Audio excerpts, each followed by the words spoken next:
I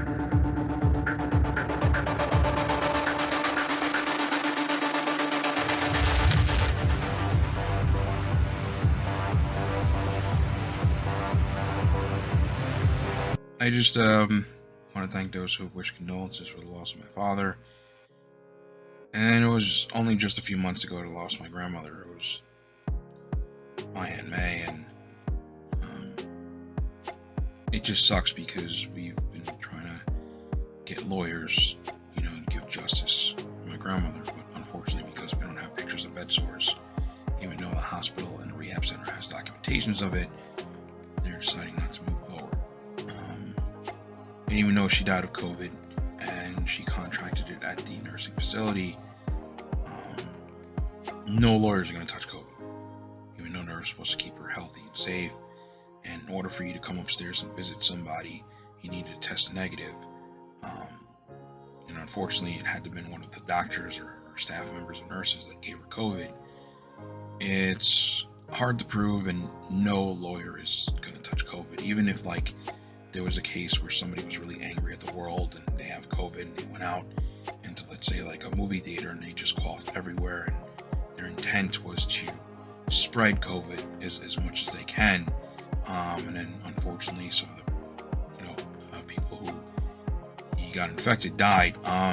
He can't be touched because nobody wants to touch COVID. And I think that's fucked up, because if somebody robs your house and they hurt themselves, they can actually fucking sue you and win. So yeah, if any of you out there are thinking of making any lawsuits based on COVID or anything, just they're not going to touch it. And if a family member who's in a nursing home has bed sores, make sure you take pictures of it, because it doesn't matter if the hospital or rehab center has documentation of it. You're definitely going to lose the case.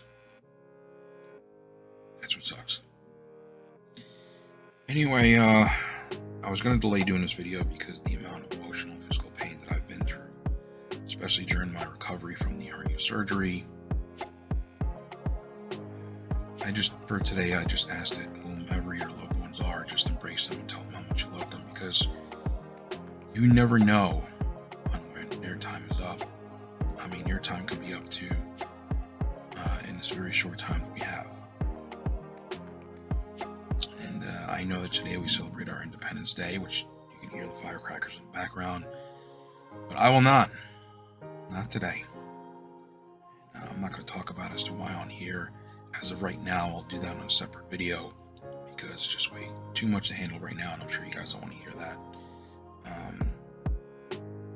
As to why, and I just want to get right to the point as to which actor who was reportedly signed on for more Marvel films that everyone's going to be really happy about.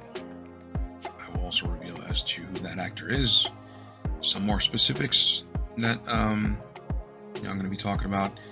And I don't want to spoil it, but there's a lot more to it. And, I'm only going to reveal that to my fan supporters. And trust me that you do not want to miss out on this exclusive, because it's a fucking big one that everyone needs to know about. And, if you're missing out, that's fine. Look, I know how things are right now. I mean, I had to cut back on supporting others as well, because it's getting financially hard right now for everyone, especially with the inflation, the gas prices and everything.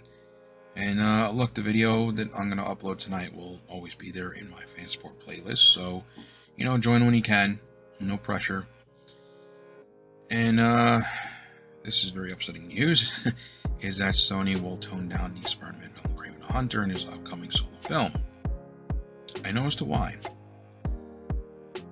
So, specifically, Kraven is not a hunter anymore. He's not even a bad guy. He's an anti-hero like Venom, which is fucking stupid, because these characters start off as villains and not anti-heroes, so it's getting kind of pointless, and like I said, many fans they fear drastic changes from Sony, and it looks like they'll actually come true. Because don't take my word for it, look what Kraven the Hunter himself, Aaron Taylor Johnson, has stated, as in letting the cat out of the bag, and he's got no claws practically. he stated that Kraven the Hunter, one of the most Marvel's most iconic, notorious anti-hero, Spider-Man's #1 rival, is not an alien or a wizard. He's just a hunter, a human with conviction, an animal lover, what a twist, and a protector of the natural world. And that he's a very, very cool character. Okay, I guess he won't be wearing the same costume that he does in the comics, because, you know, I'm not sure where they're getting the idea that Kraven the Hunter is an animal lover. He's a big game hunter. He hunts for sport and is proud of it. But Kraven, you know, got bored of hunting animals, which is why he considered Spider-Man as prey, and he was totally obsessed with him. For Kraven, he believes that killing Spider-Man proves to the world that he's the greatest hunter. So Sony made him an animal lover to make him more acceptable as a hero. Bull fucking shit. You want to know why they did this? Okay, and this is a stupid fucking reason, and I'm giving you guys a freebie on this one. It's because Sony Pictures does not want to have any problems with PETA or animal activists. Yeah, that's why they made these stupid, ridiculous fucking changes. I don't know what to tell you, but I tried warning you guys. I'm not happy with what they're doing with the Spider-Man spin-off shits, and, you know, I reported that on my fan support page, along with other crazy shit that I have in mind, and you think this is bad, wait until you see what they do with the other characters. And look, I hate to cut this video short, because I have a lot to say for my fan supporters. And, like I said, if you guys can, join. If not, you know, maybe eventually somebody will say something, or maybe something will come out as official, but if you want to know now, you know what to do. And like I said, I have a lot to talk about for my fan supporters. This is a fucking big one. Face it, Tiger, you just hit the jackpot.